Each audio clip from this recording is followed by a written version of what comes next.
3, 2, 1, and liftoff of Discovery, hoisting harmony to the heavens. Hello everyone, today we are taking a look at Relativity's progress towards the first flight of Terran 1. A first launch is both an extremely exciting and nerve-wracking moment for companies within the space industry. Relativity Space over the past few years has been working to reinvent the manufacturing process among other things, all of which work towards the greater goal of improving access to space by increasing reliability and decreasing the time and cost to reach orbit. In the last few weeks, Relativity has continued to provide updates on their progress towards the first orbital test flight of Terran 1.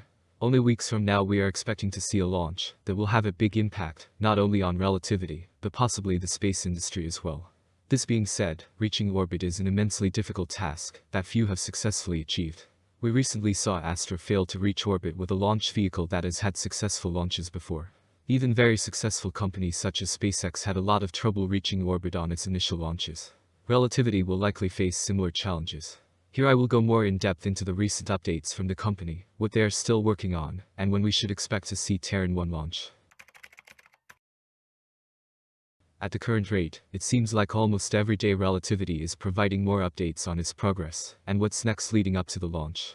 Specifically, some of the most recent updates began just over a week ago on June 10th. Here Relativity tweeted saying, Stage 1 in Cape Canaveral, Florida. This tweet included multiple images of the stage within the hangar at the launch site. It showed the process of moving the stage and the crews working on it. On the same day, Relativity tweeted again, this time mentioning, check out this thread of behind-the-scenes snaps of Stage 1 in the hangar at Launch Complex 16 in Cape Canaveral, Florida. Special shout out to John Kraus Photos for capturing the progress our world-class team is making to prepare Terran 1 for first launch. In addition to the rocket arriving, the launch site itself has been an important piece of infrastructure for Relativity that the company has been working on over the past few years. John Kraus tweeted pointing out, LC-16 at Cape Canaveral, the site of Relativity's debut flight of the Terran 1 rocket. By now the site is practically 100% ready, and just waiting for Terran 1 to be rolled out in the future. The next update came only a few days ago on June 14th. CEO Tim Ellis tweeted about a finished stage print and paint. This included a close-up photo of the stage, where you could see the print pattern and the small imperfections left from the process. Finally, later that day Relativity tweeted mentioning, check out this QT, quick disconnect, separation test recently conducted at our facilities in Long Beach. The Stage 2 QTs allow launch operations to fill the tanks and communicate with the vehicle while on the pad, but to be successful, it must separate at launch. This included a short video of the disconnect test. This tweet is a great example of one of many unique procedures that need to go perfectly on launch day in order for it to be a success. This being said, Relativity seems to be very confident in the upcoming launch and is getting close to the big day. Based on the updates over the past few weeks alone, it's clear the launch is making impressive progress. Now that we know more about the recent progress Relativity has been making, we can highlight the rocket and launch site which will be put to the test not long from now. As of right now, Relativity is scheduled for its first launch of Terran 1, called GLHF, Good Luck, Have Fun, from Launch Complex 16 in Cape Canaveral in summer 2022. This launch of Terran 1 is the first orbital attempt by Relativity, and will not include a customer payload. As a two-stage, 110-foot-tall, 7.5-foot-wide, expendable rocket, Terran 1 is the largest 3D printed object to exist, and to attempt orbital flight. Working towards its goal of being 95% 3D printed, Relativity's first Terran 1 vehicle is 85% 3D printed by mass. Terran 1 has 9 Eon engines on its first stage, and 1 Eon vac on its second stage. Like its structure, all Relativity engines are entirely 3D printed, and use liquid oxygen, LOX, and liquid natural gas, LNG, which the company is confident are not only the best for rocket propulsion, but also for reusability, and the easiest to eventually transition to methane on Mars. As one of the few LOX/LNG fueled rockets in the industry, Terran 1 is racing to be the first to fly with these propellants. As partially mentioned prior, the launch will happen from LC-16 in Cape Canaveral, Florida.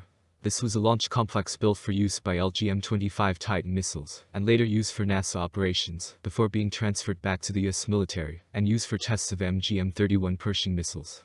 6 Titan I missiles were launched from the complex between December 1959 and May 1960. These were followed by 7 Titan II missiles, starting with the type's maiden flight on March 16, 1962.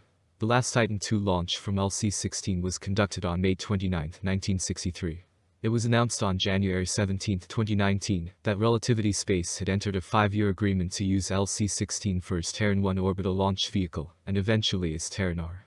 After receiving access to the site, Relativity began working on it to make it support Terran 1 for its first and future launches. Focusing back on Terran 1, there are a lot of different components and manufacturing processes that will be put to the test on this first launch. One of which is the primarily 3D printed Eon engines. The Terran 1 features 9 Eon engines on the first stage, and a single Eon vac on the second stage. Relativity's Eon engines are designed, assembled and tested in-house. Except for the second stage nozzle extension, each of Terran 1's 10 engines is based on a common design enabling simplified and repeatable manufacturing and acceptance testing. Eon engines are fueled by liquid natural gas and liquid oxygen, and operate using the gas generator engine cycle.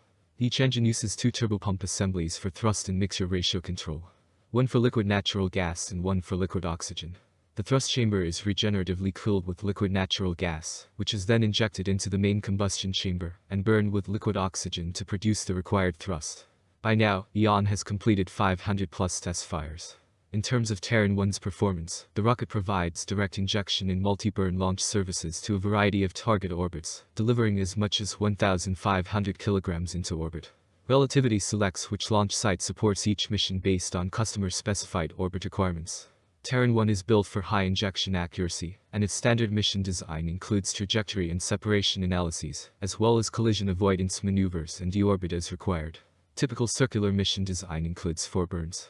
Stage 1 burn through main engine cutoff, Stage 2 burn through stage engine cutoff, followed by a coast to apogee, Stage 2 burn to circular ice, and Stage 2 burn to deorbit.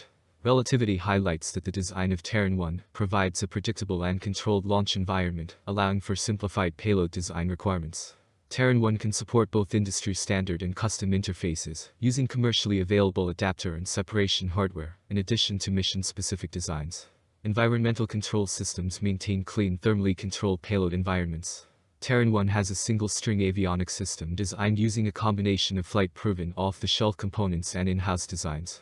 The avionics system includes, but is not limited to, a flight computer, global positioning system, GPS, inertial measurement unit, IMU, telemetry processor, custom data acquisition and vehicle control processors, high-speed sensor suite, batteries, and cameras. The avionics suite is duplicated on the test bench with a full hardware-in-the-loop (HITL) system to simulate full missions, in order to exercise hardware, software, and algorithm performance in a test-like-you-fly environment. Relativity develops ground and flight software in-house, and thoroughly exercises it using HITL tests prior to deployment to a flight vehicle. Lastly, in order to maximize flexibility, the avionics system includes a robust modular infrastructure that makes it possible to rapidly add or subtract components to meet changing vehicle configurations. They designed the avionics system to leverage component and architecture commonality across both stages, in order to reduce development time and simplify vehicle operations. All of which will play into the upcoming launch and its results. A lot is going on throughout the entire space industry. Relativity Space has been especially exciting to watch as they continue to make some of the final preparations before the first orbital test attempt of Terran 1. Over the past few weeks, they have provided constant updates giving us a better idea of when we should expect this launch to happen. We will have to wait and see how it progresses and the impact it has on the space industry. Thank you very much for watching.